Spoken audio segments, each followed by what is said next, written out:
한 율법 교사가 예수께 대답하여 이르되 선생님 이렇게 말씀하시니 우리까지 모욕하심이니이다.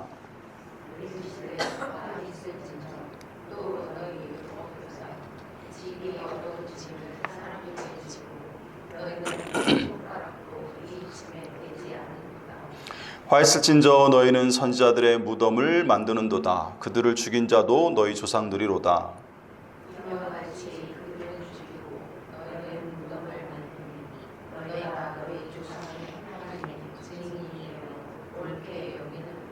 그러므로 하나님의 지혜가 일렀으되 내가 선지자와 사도들을 그들에게 보내리니 그 중에서 더러는 죽이며 또 받게 하리라 하였느니라.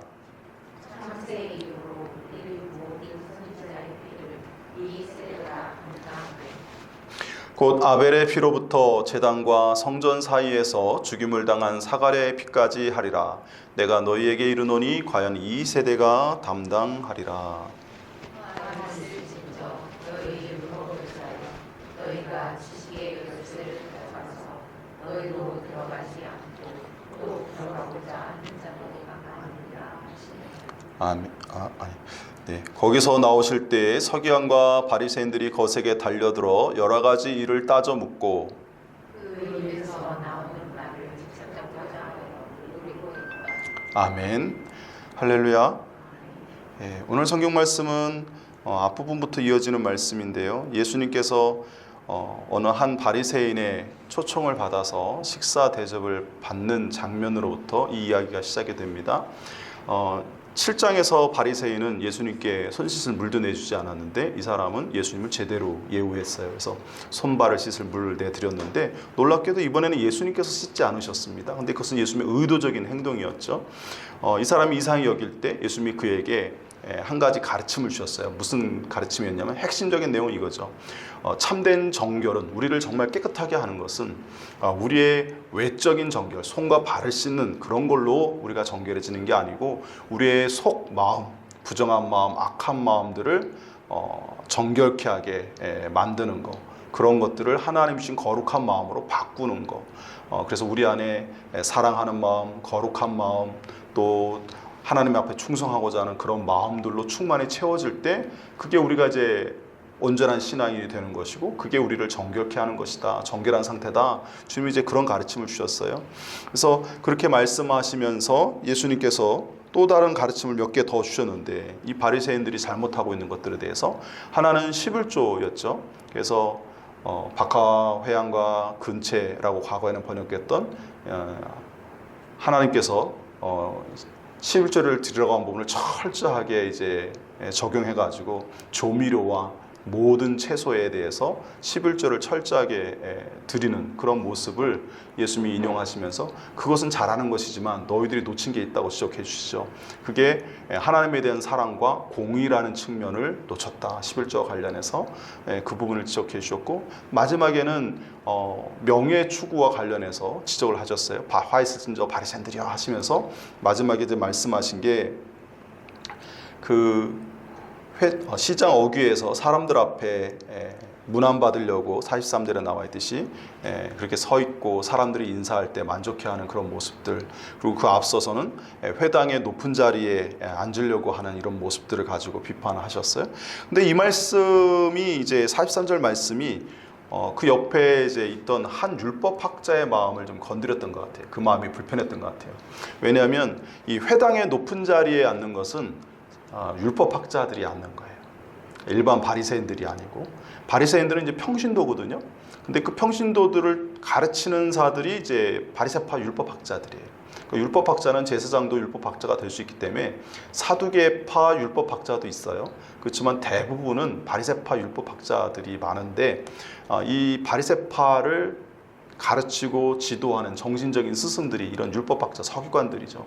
그래서 니고데모도 그렇고 율법학자들 그 스승이 예수님 몰래 찾아와가지고 이제 질문하는 요한복음 3장에 보면 그런 장면도 이제 성경에 나오는데 어쨌든 율법학자들의 가르침을 받아서 바리새인들이 신앙생활을 하는 거예요. 이 사람들은 하나님에 대한 열정이 있는 사람들이에요. 신앙생활을 열심히 하고 싶은 사람들이에요. 근데 서기관들의 가르침을 받아가지고 열심히 하는 사람들이죠. 어떻게 보면 예수님과 제자들의 관계 비슷하다 이렇게 보시면 되는 거예요.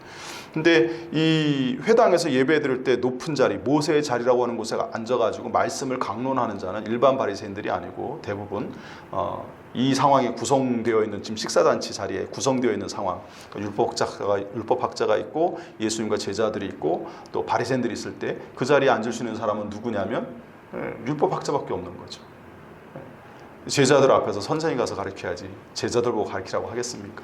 그러니까 이 말이 바리새인들이여 라고 분명히 예수님 말씀하셨거든요. 43절에 너희 바리새인이요. 근데 비판하는 내용을 가만히 듣다 보니까 자기들을 직격하는 말씀으로 느껴진 거예요. 머리가 좋으시잖아요. 율법학자들이 대부분. 그러니까 이분들이 딱 알아듣고 45절에 예수님께 이렇게 항의합니다. 선생님 이렇게 말씀하시니 우리까지 모욕하심이니이다 라고 얘기를 해요. 자기들은 잘못한 게 없다는 거예요. 쟤들이 잘못 가서 행동해서 그렇지 우리는 문제가 없어요. 뭐 이런 식으로 이제 항변을 한 건지, 아니면 바리새파 사람들을 같이 이제 이렇게 예수님의 비판을 신랄하게 하시니까 그거에 대해서 좀 발끈하고 싶었는데 마침 그 모세의 자리에 앉는 서기관들을 지목해서 이렇게 말씀하시니까 자기들은 그렇지 않다라고, 적어도 이 사람은 자신은 그렇지 않다 이렇게 생각하고 있는데 이렇게 말씀하셨을 때 그 부분을 이제 언급하면서 불평을 토로하죠. 그랬더니 주님이 그러냐? 내가 실수했다 이렇게 말씀하시는 게 아니고 40절에 한 걸음 더 나아가십니다. 그 다음에는 아예 콕 집어가지고 대상을 바꿔버려요. 46절부터는 전부 누구라고 되어 있냐면 너희 율법교사여 라고 얘기하십니다. 그러니까 예수님께서 처음부터 아예 의도적으로 사실은 대놓고 이제 말씀을 하시는 거예요. 근데 율법학자만 모세의 자리에 꼭 앉는 건 아니거든요. 일반 평신도들도 율법학자가 없을 때는 앉아서 강론을 하거든요. 그리고 타지에서 온 사람도 강론할 수 있고. 근데 이제 율법학자가 있으면 율법학자한테 맡기죠. 그러니까 이제 율법학자가 들을 때는 자기들을 비판하는 것처럼 들리지만 예수님은 다 뭉뚱그려서 이제 얘기하신 거였어요. 그래서 바리새인이여라고 했는데 발끈하니까 마침 잘 됐다 하시면서 바리새파의 스승인 율법학자들의 문제점이 사실 더 심각하기 때문에 그들의 잘못을 이제 지적하시는 거예요. 왜 그러냐면 아까도 말씀드렸다시피 바리새인들의 신앙이 지금 열심히 있어가지고 무엇을 하든지 열심히 하거든요, 이 사람들이. 근데 그 방향과 가르침을 잘못 가르쳐 놓으니까 그 열심이 오히려 처음에는 그렇게 큰 문제가 안 되는데 계속 나아가면 나아갈수록 어떻게 됩니까? 잘못된 방향으로 나아가면 원래 있어야 될 자리 또는 가야 할 곳에서 점점 더 멀어지는 거죠. 똑바로 가야 되는데 삐딱하게 가면 갈수록 벌어질 거 아니겠습니까?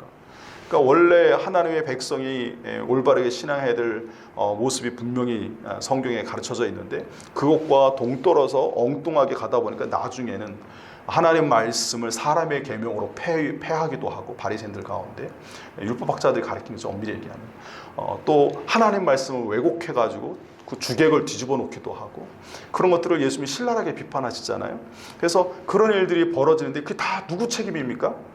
바리새파 사람들은 스승의 가르침을 받아서 열심히 한 거밖에 없어요. 그게 진짜 심각한 문제를 초래한 사람은 누구예요? 율법학자들인 거죠. 그래서 예수님께서 너희들의 죄는 더 심각하다. 그래서 이 율법학자들이 정신적 지도자로서 무엇을 잘못했는지를 이제 지적하시는데 첫 번째로 말씀하신 게 이거예요. 지기 어려운 짐을 사람에게 지우고 너희는 한 손가락도 이 짐에 대지 않는도다 이렇게 말씀하셨어요. 성경에 보면 예수님은 이것과 정반대의 사람으로 표현되어지는 걸 볼 수 있습니다. 마태복음 11장에 보면 뭐라고 거기에 되어 있죠? 짐과 관련해서 예수님이 하신 말씀이 있어요. 혹시 기억나십니까? 수고하고 무거운 짐진 자들아 다 내게로 오라 내가 너희를 쉬게 하리라 내 짐은 쉽고 가볍다 뭐 이런 말씀하시면서 예수님이 짐을 덜어주시겠다고 얘기하시잖아요. 근데 바리새파의 스승인 율법학자들은 제자들이 그들이 만들어 놓은 수많은 율법 규정에 의해서 그 지키느라고 너무 힘들어하고 있고 일반 백성은 아예 엄두도 못 내고 있는, 그래서 그 기준으로 또 놓고 보면 또 이 사람들은 또 다 잘못된 죄인이기 때문에 너희들은 죄인이 하면서 막 정죄를 해대거든요. 죄책감에 시달리면서 살게끔 만들어 놓고 지킬 수도 없는 것들을 자기들은 어떻게 할 수 있는지 모르겠어요. 하루 종일 말씀 연구하니까 여러분 죄도 사람을 만나야 죄를 짓고요. 그리고 죄도 죄질 시간이 있어야 죄를 져요. 또 상황에 처해야 죄를 짓고, 근데 그런 상황 자체를 만들지 않고 어떻게 좀 쉽게 해서 이런 거죠. 면벽 수련한다고 동굴 속에 들어가가지고 365일 앉아만 있어 보세요. 사람들한테 욕을 하겠습니까? 누굴 때리기를 하겠습니까? 살인을 저지르겠습니까? 물론 그 안에서도 죄는 질 수 있죠. 그렇지만 일반적인 생활을 하면서 먹고 사느라 남 속여야 되고 사기쳐야 되고 때로는 거짓말도 하게 되고 뭐 이런 이 세상의 한복판에서 살아가는 일반 백성들의 입장에서는 훨씬 더 죄질 가능성이 많잖아요. 근데 그런 유혹도 받고 또 자기도 모르게 어쩔 수 없이 위계에 의해서 끌려가기도 하고 뭐 그런 일들이 이제 비일비재한 것이죠. 그러니까 그런 일반 백성들의 입장과 이 어떤 종교적인 형태 속에서 안전한 어떤 구조 속에 있는 율법학자의 입장과 이게 삶의 환경이 다른 거죠. 자기는 기도할 시간도 많고 자기는 말씀 연구할 시간도 많고 그거 연구하느라고 딴색할 시간조차 없는, 그것도 그걸 좋아해요. 율법 공부하는 거. 그러니까 그거에 재밌어가지고 열심히 한단 말이죠. 그 사람들은 하루 종일 율법 공부하고 하니까 죄질 시간이 없어요. 제가 생각할 때. 그러니까 자기들은 의롭죠. 근데 일반 백성이 그럴 수 있냐고요. 오늘날 얘기하면 목회자와 성도님들 관계가 그런 거죠. 물론 한국교회 목회자들의 일반적인 그 삶은 일반 성도 못지않게 여러 가지 행정적인 것과 다른 것도 하기 때문에 율법학자들만큼 그렇지는 않습니다만, 그래도 저는 와서 여기서 기도할 때 기도할 수 있고 주일 예배 때 내가 설교해야 되니까 빠질 수 없고 그렇잖아요. 근데 여러분들 가운데는 일반 성도 가운데 무슨 결혼식 있어 친척이 오라고 그러면 안 갈 수 없고 관계 때문에 그럴 때 거기다가 줄 성수 안 했다고 과거 스코틀랜드식의 어떤 그런 줄 성수에 대한 개념을 적용해가지고 막 정죄하고 이래버리면 그 성도들이 어떻게 신앙생활을 똑바로 잘할 수 있겠어요. 근데 이거는 비슷한 예일 뿐이지 이거보다 훨씬 심각하게 안식일날 수많은 조항을 만들어가지고 불도 못 켜게 하고 음식도 못 만들게 하고 아파도 병원도 못 가고 고침도 못 받게 하고 이렇게 만들어놨잖아요. 그러니까 그것을 예수님이 지적하시는 거예요. 그렇게 무거운 짐을 만들어 놓고 너희는 그 사람들이 아파하고 고통받는 거에서 조금 더 신경 쓰지 않는다는 거예요. 도움도 주지 않고 거기에 대해서 긍휼히 여기지도 않고 그것을 예수님이 비판하신 거예요. 그런 상황에서 예수님이 수고하고 무거운 짐 자들아 다 내게로 오라 이렇게 말씀하신 겁니다.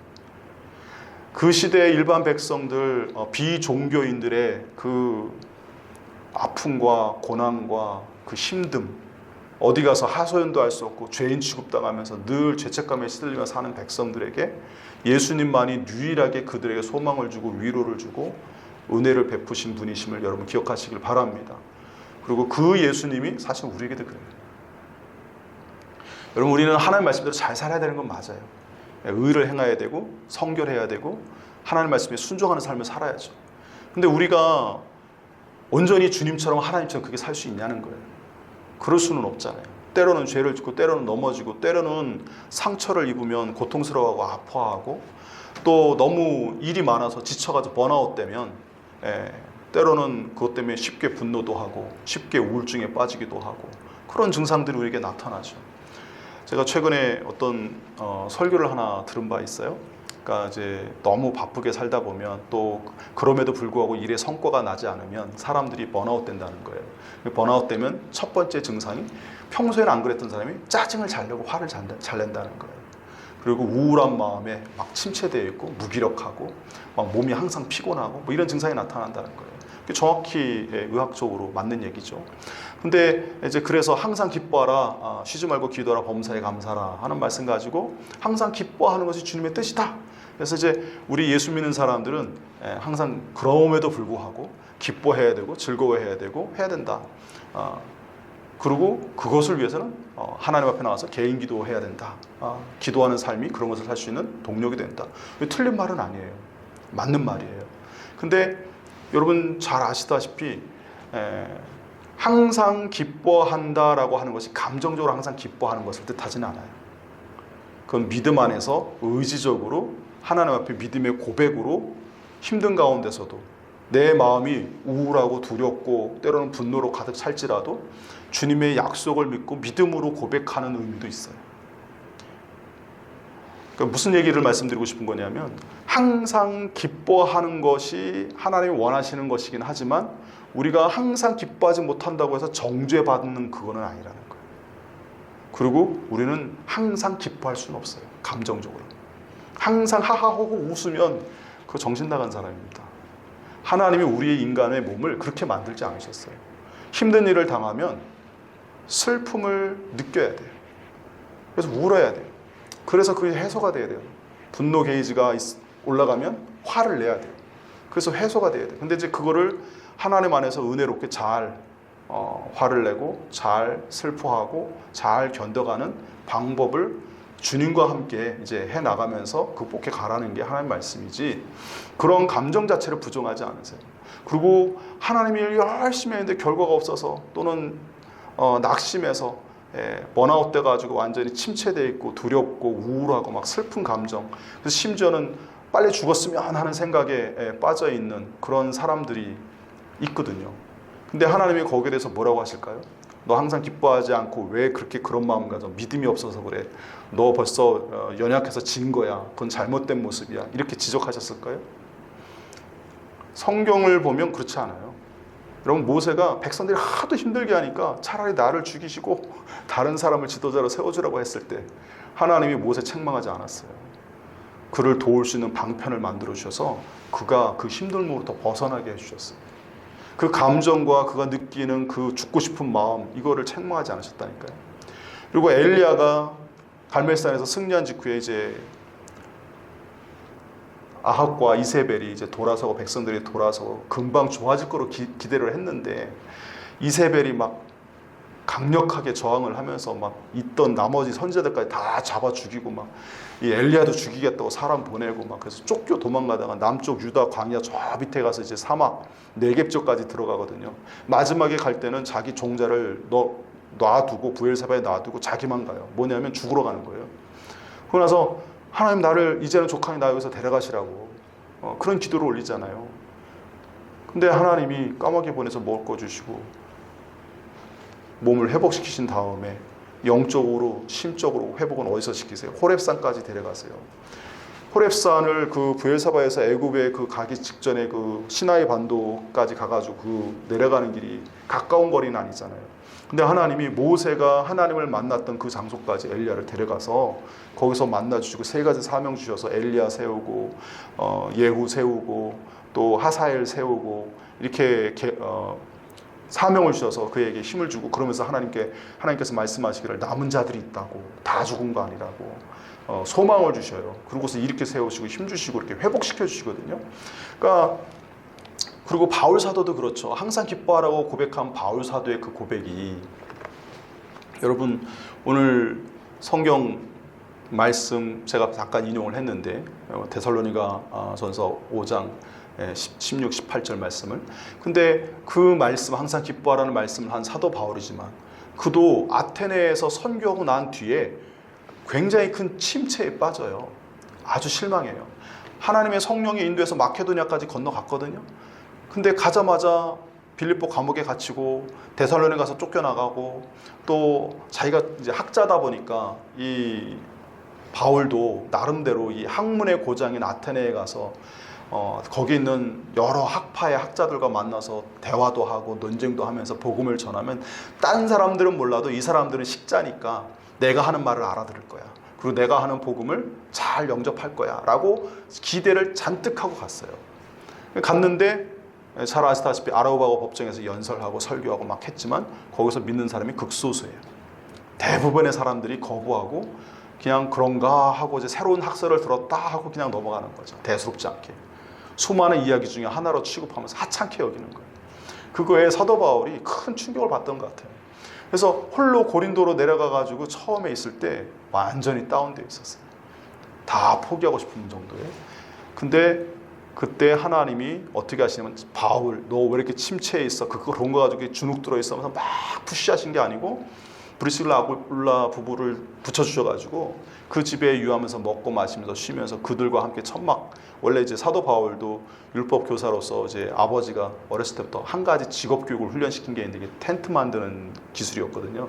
이게 로마 군인들이 전쟁을 하면 이제 다닐 때 이제 천막 치고 이제 생활을 하는데, 그런 천막을 만들어서 납품하는 일들을 하는 법을 가르쳐줬어요. 근데 이 브리스길라 아굴라 부부도 그 일을 해요. 그러니까 또 직업적으로 맞으니까 이제 아마 그렇게 했던 것 같아요. 제가 생각할 때는 이제 사도 바울이 목회를 그만두고 선교사를 그만두고 아버지가 주신 그 기술을 가지고 내가 이 직업을 가지고 살아야 되겠다고 아마 그 텐트 만드는 천막 제조업자를 찾아갔는데 거기서 브리스길라 아굴라 부부를 만나가지고 그렇게 됐던 것 같아요. 위로를 받고 회복이 되는데 거기에 대해서 이제 육체적으로 회복이 됐지만 심적으로는 여전히 침체되어 있는데 그때 마케도니아에서 누가 오냐면 사도 바울이 박해를 받고 막 사도 바울을 죽이겠다 하니까 사도 바울만 먼저 탈출시켜 보냈단 말이에요. 근데 거기에 그렇다고 해서 그 성도들 그냥 두고 올 수 없으니까 어떤 곳에는 누가를 잠깐 거기에 이제 두고 어떤 데는 디모데를 두고 신라를 남겨두고 하면서 그들로 하여금 거기에 남아있는 복음을 받아들여서 이제 막 신앙생활 시작하려고 하는 그 초신자들을 어떻게든 믿음으로 잘 다독여서 이제 교회를 유지시켜 놓고 와라 이렇게 얘기하고 자기만 먼저 온 거였거든요. 근데 이제 디모데와 신라 뭐 누가가 이제 와서 보고를 하는데 데살로니가 교회와 베레아 교회 그 다음에 빌립보 교회가 든든히 세워졌다는 거예요. 좋은 소식을 전하죠. 거기서 사도 바울이 도전의식을 받으면서 그래 내가 그 고생을 하고 힘들고 지쳐서 막 그럼에도 불구하고 애를 썼던 그 모든 게 헛되지 않았구나라고 하면서 고린도에서 나시린의 서원을 해요. 머리털을 깎고 내가 이 고린도 교회 이 지역의 복음화 사역에 내가 하나님이 주시는 그 사명을 다 감당해서 교회를 세우기 전까지는 내가 나시린의 사역처럼 포도주도 가까이 하지 않고 뭐 하면서 이제 머리도 깎지 않고 하면서 이렇게 하겠다고 서원을 해요.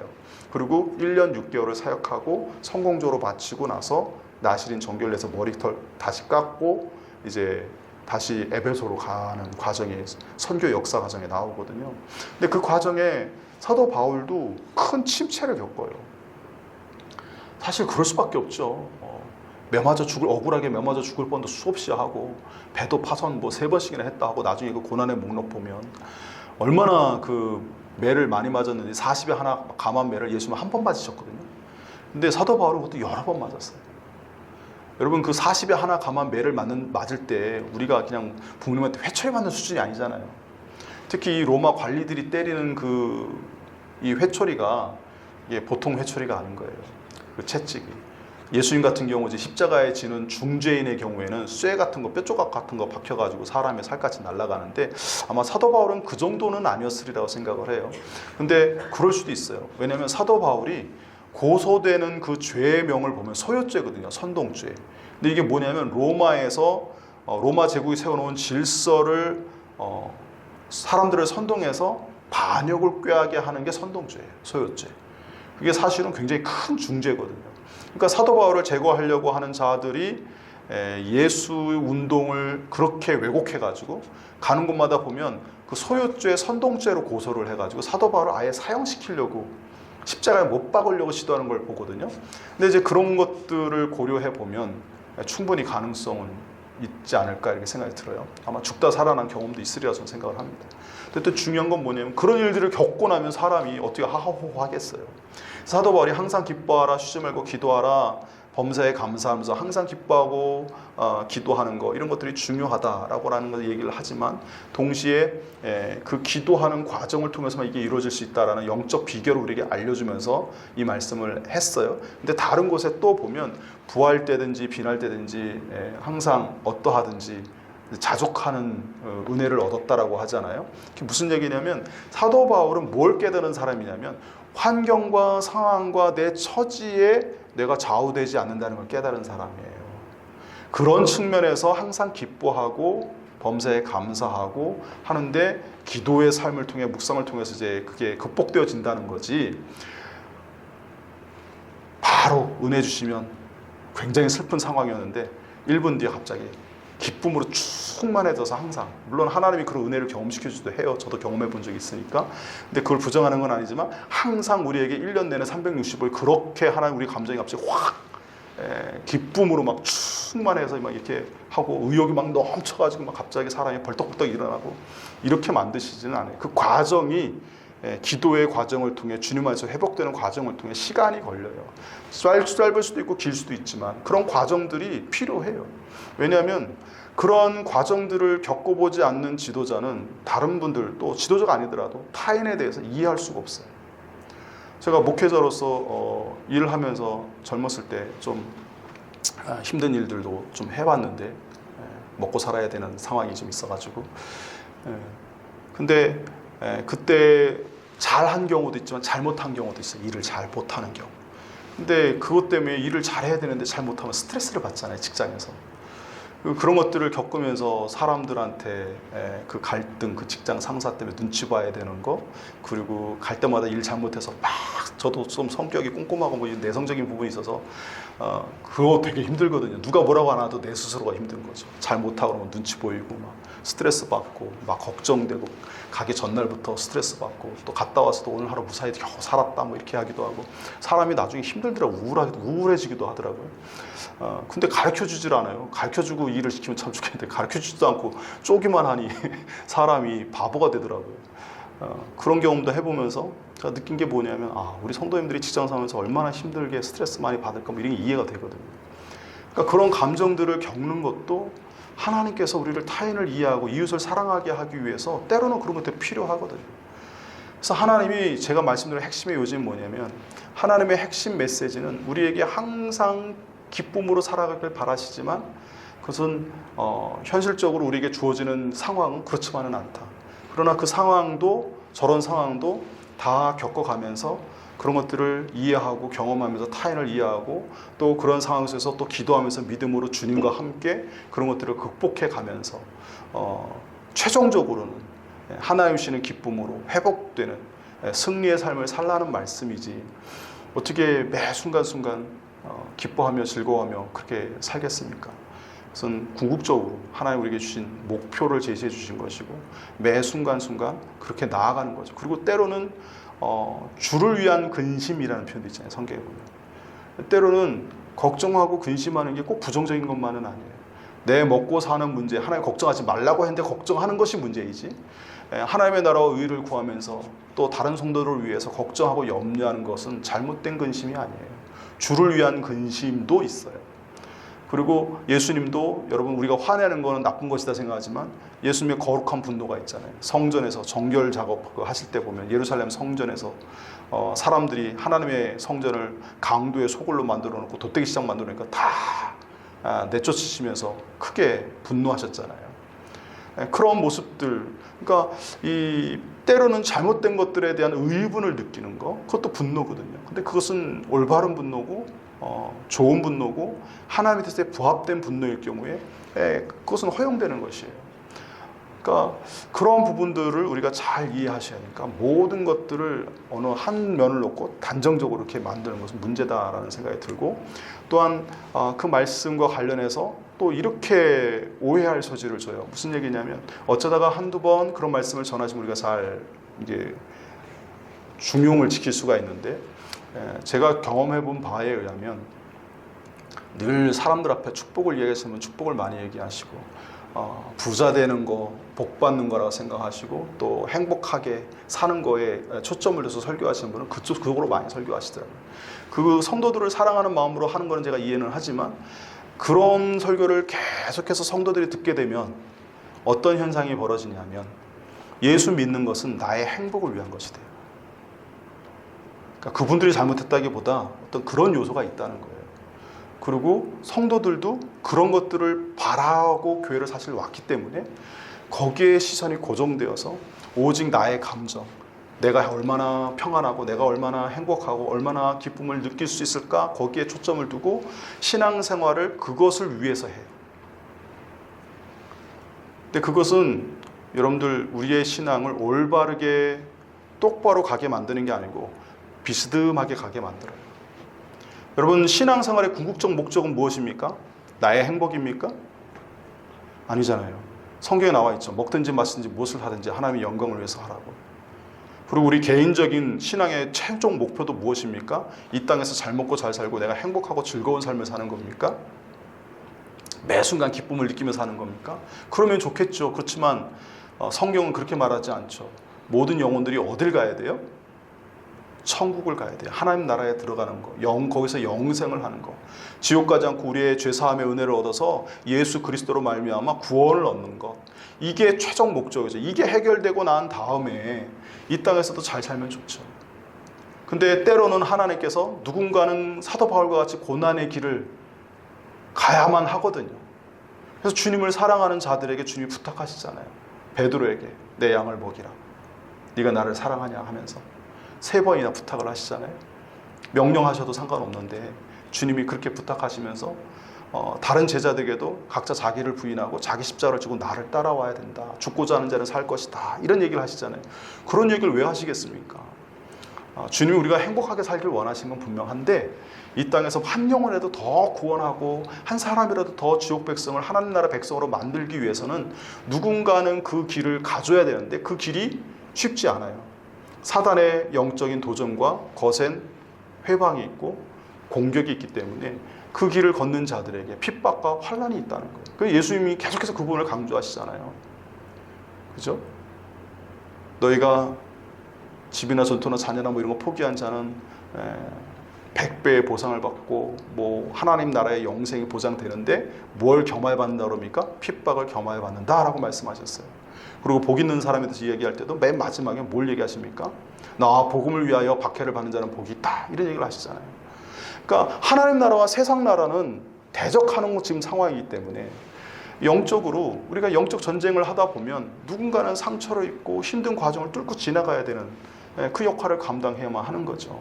그래야 한 영혼에도 더 구원하니까. 그래서 주님께서 먼저 은혜를 입고 구원받은 하나님의 백성들과 사명을 받은 자들에게 또 성령의 은사를 받아서 그 사명을 감당할 수 있는 자들에게 부탁하시는 거죠. 그러면 거기에 이제 순종하고 감당하는 자는 십자가를 지고 가는 거고 거부하는 자는 이제 들어가겠죠. 근데 그 길을 가는 사람이 하하호호 하면서 갈 수 있습니까? 네, 그렇잖아요. 눈물로 씨앗을 뿌린 자가 나중에 기쁨으로 단을 거두리라는 말씀에서는 알 수 있듯이 항상 기쁨이 있는 건 아니에요. 물론 그 안에 그 수고를 상회할 만한 세상이 줄 수 없는 기쁨과 평안, 하나님 주시는 은혜가 있어요. 그러니까 가죠. 우리가 어떻게 맨날 슬프기만 하고 힘들기만 하면 갈 수 있겠어요. 사람인데 우리도. 근데 하나님 안에서 주님이 갈 수 있는 그 길을 예비해 놓기는 하셨지만 그 길을 누구도 선뜻 나서고 싶진 않죠. 그렇지만 그 길을 가야 되는 사람이 있는 거예요. 그러다 보니까 항상 하하호호 사는 게 하나님의 뜻만은 아니다. 때로는 주님을 위해서 눈물을 흘리는 게 주님의 뜻일 수도 있다.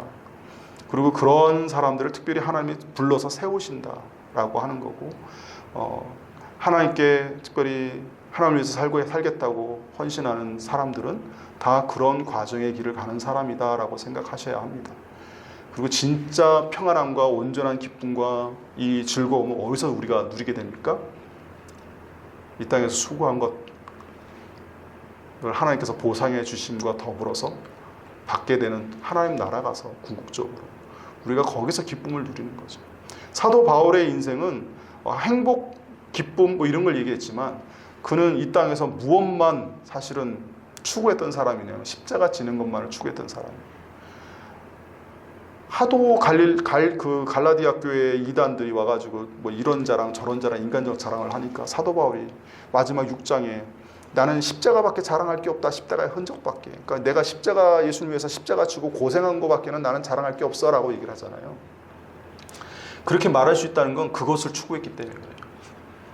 주님을 위해서 고난을 받고 나 같은 죄인을 위해서 십자가를 진 주님을 위해서 주님이 나를 위해서 십자가를 지셨는데 내가 그거 정도는 해야 되지 않나 이런 생각에 고난을 마다하지 않고 가는 거죠. 그게 사도 바울의 인생의 목표였던 것 같아요. 근데 우리가 그런 측면에서 놓고 보면 우리의 신앙의 궁극적인 목적은 하나님 나라이고 하나님의 영광을 위한 삶을 사는 게 우리의 궁극적인 목적이고 신앙생활의 목적이어야 돼요. 근데 아까 같은 그런 쪽으로만 생각을 하고 그런 말씀만 듣다 보면 내 감정을 기쁘게 하는데 또 분노의 마음, 우울한 마음을 극복하는 데만 너무 매몰돼서 그것을 극복하는 데 신앙의 모든 에너지를 쏟는 거죠. 그것은 문제라는 거예요. 그래서 엄밀히 얘기하면 그와 같은 메시지는 유사복음에 처할 가능성이 많아요. 진짜 복음은 그런 게 아니잖아요. 예수 그리스도를 통해서 영생을 얻게 하고 구원을 얻게 하는 게 참 복음이잖아요. 이 땅이 천국은 아니지 않습니까? 이 땅이 하나님 나라로 확장되어 가고는 있지만 온전한 하나님 나라는 여기서 이루어지지 않아요. 주님이 재림하셔서 정말로 세상을 심판한 이후에 일어난다는 사실을 여러분 분명히 아시길 바랍니다. 그렇듯 이 종교 지도자들이 잘못된 가르침으로 가르치면 그 밑에 있는 사람들은 정말 허덕이고 완전히 잘못된 길로 가서 문제가 심각해지죠. 그걸 주님이 지적하시는 거예요. 그래서 맨 마지막에 뭐라고 얘기하냐면 짐도 안 들어줄 뿐만 아니라 이 사람들에게 주님이 뭐라고 얘기하시냐면 52절에 보면 지식의 열쇠를 가졌다 얘기하시거든요. 지식의 열쇠. 여러분 지식의 열쇠를 가졌다는 건 뭡니까? 그 열쇠를 활용해서 지식을 얻을 수 있다는 뜻이에요. 근데 이 지식의 열쇠를 가졌다는 것은 뭐냐면 이런 내용입니다. 모든 지식의 원천인 하나님 말씀을 너희들이 가졌다. 그 말씀을 연구하고 그 말씀을 가지고 그 열쇠를 가지고 잘 이렇게 움직이면 진리를 얻을 수 있고 구원을 얻을 수 있는 길이 열린다. 그것을 제시할 수 있고 깨달을 수 있다. 그런 얘기예요. 그러니까 그들은 일반 백성들은 하나님 말씀을 깊이 연구할 수도 없고 알지도 못하니까 제대로 된 길을 제시할 수도 없고 어떻게 신앙생활하는 것이 올바른 것인지 제대로 알 수도 없는데 너희들은 지식의 열쇠 율법, 모세의 율법을 갖고 늘 연구하면서 하는 그 은혜가 있고 기회가 있잖아요. 그러니까 그런 것을 가졌으니 너희는 지식의 열쇠를 가진 자다. 근데 그걸 가지고 잘 활용해서 사람들을 진리로 인도하고 구원으로 인도하고 영생으로 인도해야 되는데 그러지 못했다는 거예요. 그게 52절 마지막에 나오는 얘기입니다. 너희도 들어가지 않고 또 들어가고자 하는 자도 막았다 하는 말로 예수님이 그들을 비판하십니다. 뭐냐면 자기도 잘못된 길에 빠져놓고 그것을 깨닫지 못한 상태에서 영적 맹인으로서 잘못된 줄도 모르고 이게 가고 있는 상황이고 그럼에도 불구하고 이제 예수님께서 그거 잘못됐어라고 지적하셨을 때 그리고 바르게 잡아주셨을 때 그것을 깨닫고 순종하고 따라야 되는데 그러지 않고 오히려 네가 틀렸다 예수님에 대해서 그렇게 반박하면서 감히 하나님의 아들의 말씀을 거부하면서 오히려 예수님을 죽이려고 지금 뒤에도 나옵니다만 음모를 꾸미고 사람들을 파송하고 그런 괴계를 획책하고 뭐 이런 모습들을 보이잖아요. 예수님께서 그것에 대해서 자기도 들어가지 않는 걸로 표현을 하시는 거예요. 근데 문제는 뭐냐면 자기만 안 들어간 게 아니라 남도 못 들어가게 길을 막고 있다는 거예요. 그게 무슨 얘기냐면 잘못된 길로 계속해서 사람들을 길을 막고서 저쪽으로 가라고 돌리는 거죠. 천국문은 바로 뒤에 있는데 똑바로 가면 천국문 갈 수 있는데 그 천국문 앞에 서서 다른 쪽으로 자꾸 인도해서 잘못된 길로 빠지게 하는 거죠. 그게 이 당시에 서기관들의 문제라고 예수님이 지적하시는 거예요. 그들의 가르침이 다른 사람들을 실족하게 하는 거죠. 근데 여러분 이렇게 타인을 영혼을 실족하게 하는 일은 영생을 얻게 하는 일은 그 영혼을 죽이는 일은 사람을 실제로 살인하는 것보다 더 큰 죄라고 주님 말씀하시잖아요. 소자 하나 실족하게 하는 것은 차라리 그가 태어나지 않는 게 나을 뻔했고 연자맷돌 매어서 그 사람을 바다에 던지는 게 그거보다 더 낫다 이런 얘기를 하잖아요. 지옥 가게 하는 것보다 사람 몸을 죽여서 영원이라도 구원받는 길을 열어놓는 게 낫다는 뜻이잖아요. 그러니까 우리가 하나님 안에서 이런 부분들을 생각해 보면 하나님 말씀을 전하는 것이 굉장히 중요하고 말씀을 알고 가르치는 것이 굉장히 중요해요.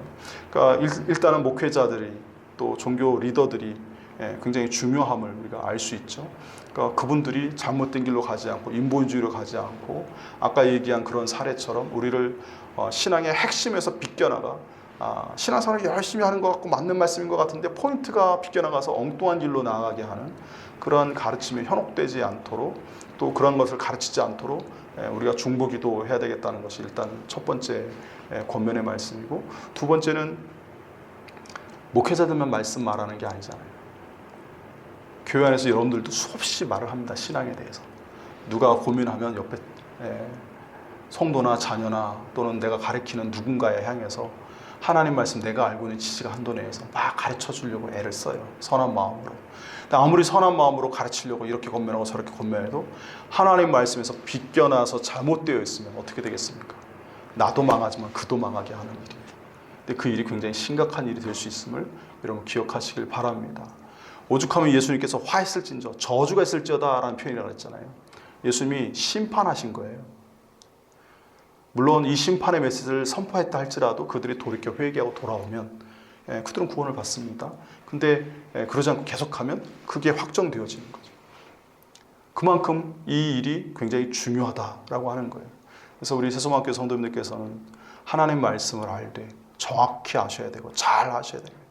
여러분 하하가 범죄한 이유는 하나님 말씀을 부정확하게 알고 있어서 자기 원하는 마음대로 하나님 말씀을 왜곡해서 가감해서 적용해가지고 자기 마음대로 바꾸는데 문제가 생긴 거 아니에요. 여러분, 하나님 말씀을 정확히 하시는 게 중요합니다. 그래서 뜻도 정확히 알아야 되지만 뜻을 정확히 하려면 그 본문도 잘 읽으셔야 돼요. 어떻게 표현이 쓰여져 있는지를 우리가 정확히 알아야 오해하지 않아요. 그래서 이 하나님 말씀을 좀 암송하시는 것도 굉장히 중요한 도움이 되리라 생각합니다. 그리고 작년 한 해 동안 우리가 이제 교리를 배웠잖아요. 그것이 딱딱하고 어렵긴 하지만 그래도 이단의 가르침에는 적어도 빠지지 않을 수 있는 울타리 역할을 해줬다라고 저는 생각을 합니다. 그래서 그런 것들을 통해서 다시 한번 또 들춰보고 회상해보고 이렇게 하시면서 하나님 말씀에서 벗어난 잘못된 길로 우리가 가지 않도록 스스로도 노력하시는 우리 성도님들 되시길 바랍니다.